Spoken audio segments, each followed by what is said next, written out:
Okay, good day to everyone. I'm Richard B. Sushon, and this is the continuation of our discussion in Module 4, Part 9. So let me start with my presentation with a simple question. Have you ever seen a public health campaign and thought, that's really effective, or maybe that completely missed the point? The difference between a campaign that creates a real change and one that fails often comes down to one crucial thing: understanding the environment before acting. Today, I will discuss social marketing environment, its focus and importance, and why situation and community analysis are the foundation of any successful social marketing program. First, what is social marketing? Social marketing is the use of marketing principles to influence behaviors that improve individual and societal well-being.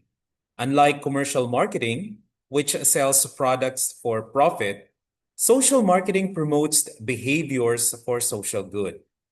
This concept was first introduced by Philip Kotler and Gerald Zaltman in 1971.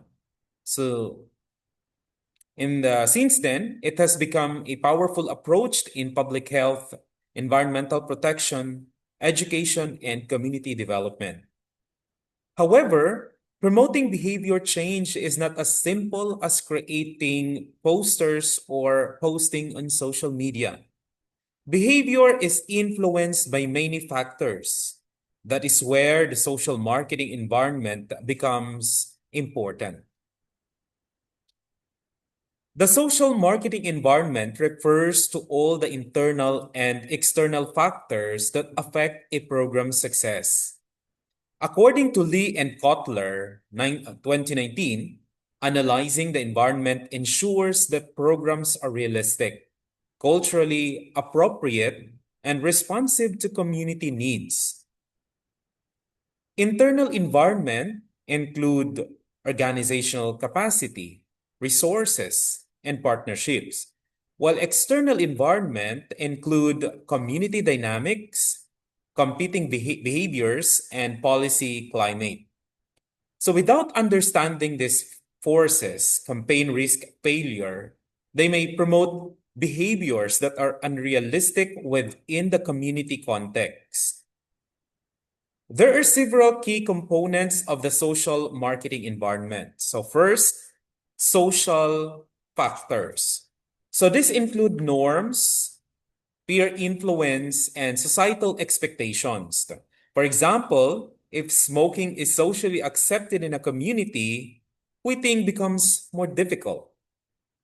Then, economic factors. Income levels affect people's ability to adopt recommended behaviors. So if a healthier product costs more, low-income families may not afford it. Next is the political and the policy factors. Laws and government priorities can either support or hinder behavior changed efforts. Then cultural factors. Beliefs and traditions strongly shape how people respond to campaign. And lastly, technological factors. Access to social and digital platforms determines how messages are delivered. So there is also the internal environment, which includes the organization's resources, partnerships, and capabilities. Without sufficient capacity, even well-designed program may struggle. So understanding this environment is important for several reasons. First, it prevents failure. Many campaigns fail not because the message is wrong, but because they ignore real-life barriers. Next, it improves cultural sensitivity. Campaigns that do not respect local beliefs often face resistance.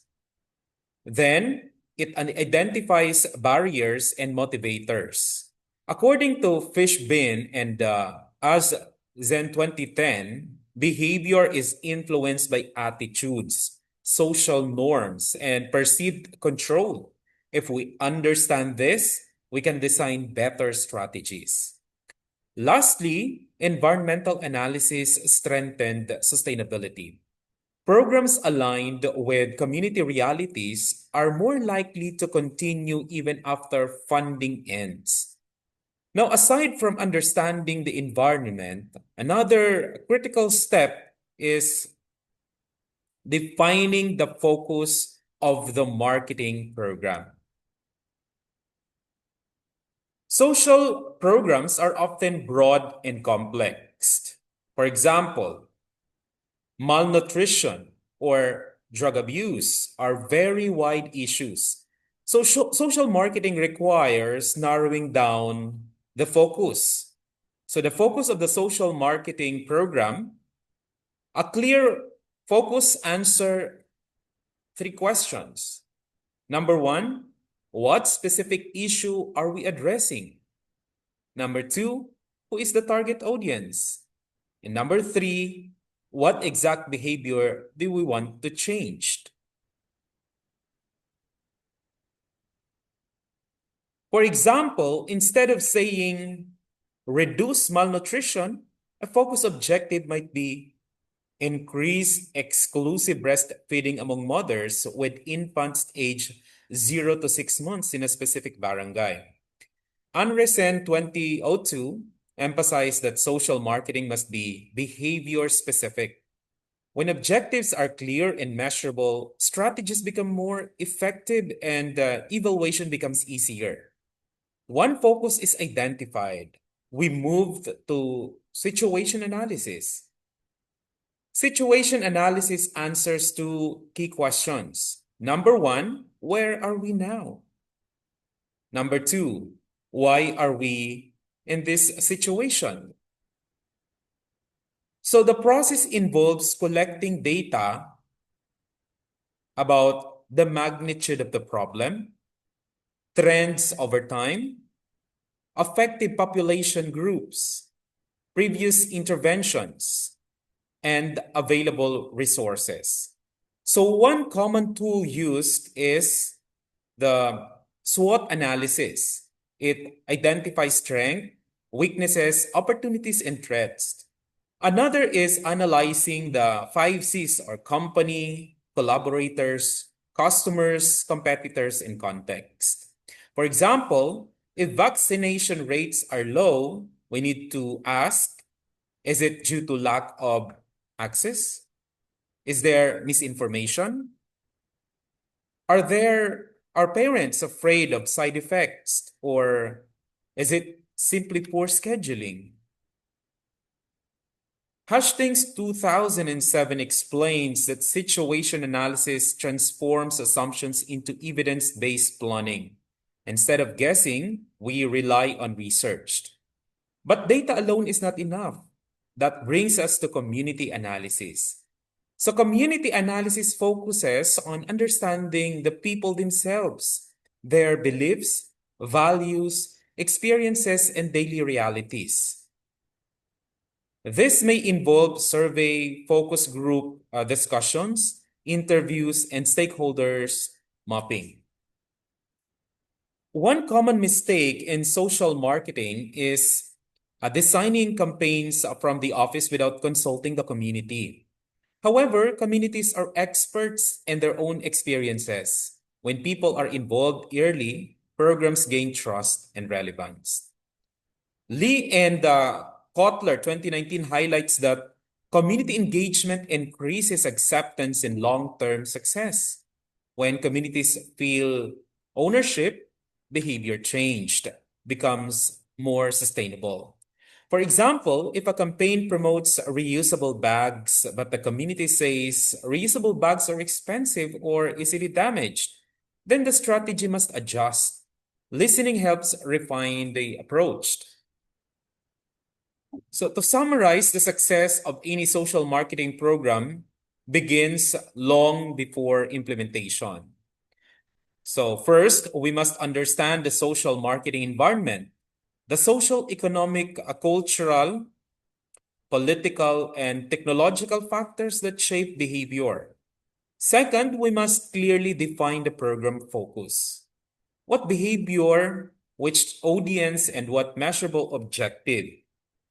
And the third one is we conduct a thorough situation analysis to understand the current problem and its causes.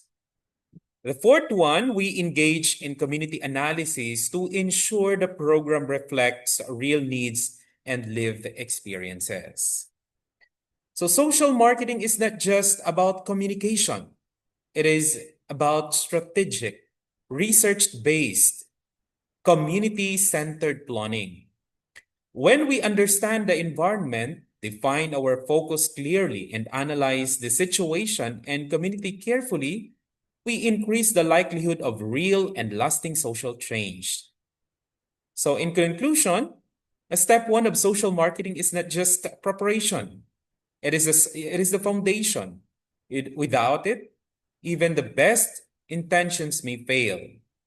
With it, social marketing becomes a powerful tool for improving lives and communities. That ends my presentation. Thank you so much. And these are my references. Have a blessed day to everyone.